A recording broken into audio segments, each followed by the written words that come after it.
हाँ एक हाँ तुझो तो कदा एतिरा ॾींहं फोटो कढिया अथमि खड़े पिछो ई खेलड़ी। अरे तूं पढ़ंदो आहीं कहिड़ी क्लास में? हाँ चौथे क्लास में। शाबाश। चौथे क्लास में अंग्रेजी पढ़ाईंदा आहिनि? प्राइमरी खां पढ़ाईंदा आहिनि। पोइ उनखे चवनि था हिननि खे गवर्नमेंट जे स्कूलनि खे बि हुकुम मिलियल आहे त प्राइमरी खां अंग्रेजी पढ़ाए।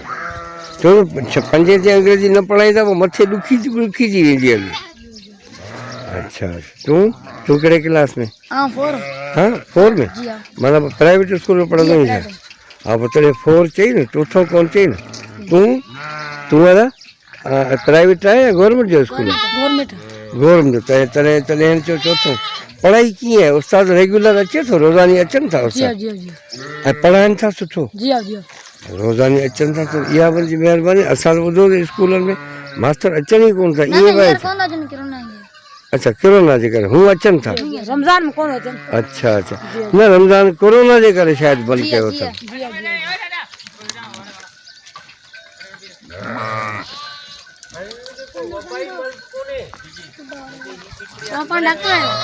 न ऐं मास्तर आहे हू डॉक्टर हू आहे ऐं पढ़ाईंदो आहे। ॿियो तव्हांखे लतीफ़ बैच पढ़ाईंदा आहिनि तव्हांखे स्कूलनि में?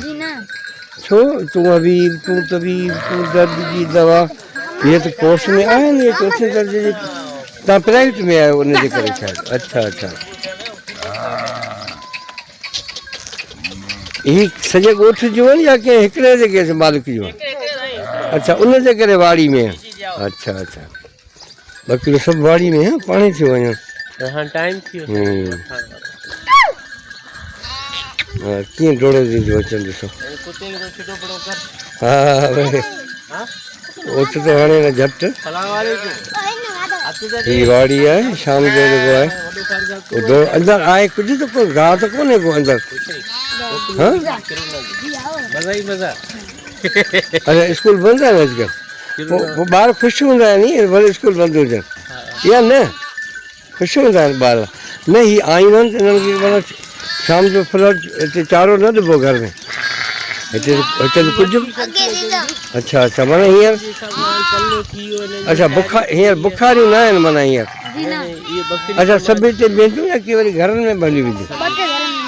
माना किन जा वरी अंदरि हूंदा न पंहिंजा वथाण पंहिंजा।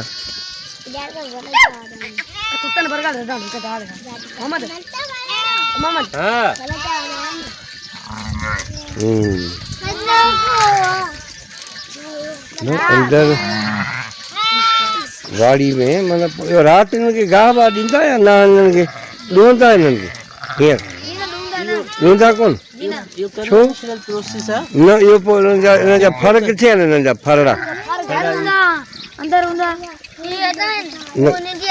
न पर हीअ त हिकिड़ी ॿ आहे पर फर त इलाही हुअणु खपनि। अच्छा अच्छा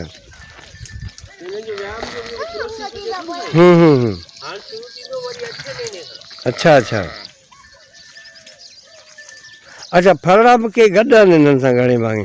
पोइ सॼो ॾींहुं खीरु पीअंदा हूंदा माइरुनि जो बसि? मतिलबु खीर जेको आहे सो पंहिंजे घर जे लाइ या उहो कुझु ॾुहंदा बि हूंदव हुनजे लाइ हिननि खे रुगो बचनि खे? अच्छा हिनखे छा कंडो लॻो आहे छा हिनखे? हा अच्छा अच्छा माना बीमारी माण्हुनि वांगुरु इहे बि वीचारियूं बुखार साॻियो हुयो सभु शयूं हिननि खे बि थियनि थियूं। वाह इहा सिंधी हा वाह वाह हा हेतिरो आहे। वाह वाह वाह वाह वाह केॾा सुहिणा अथव।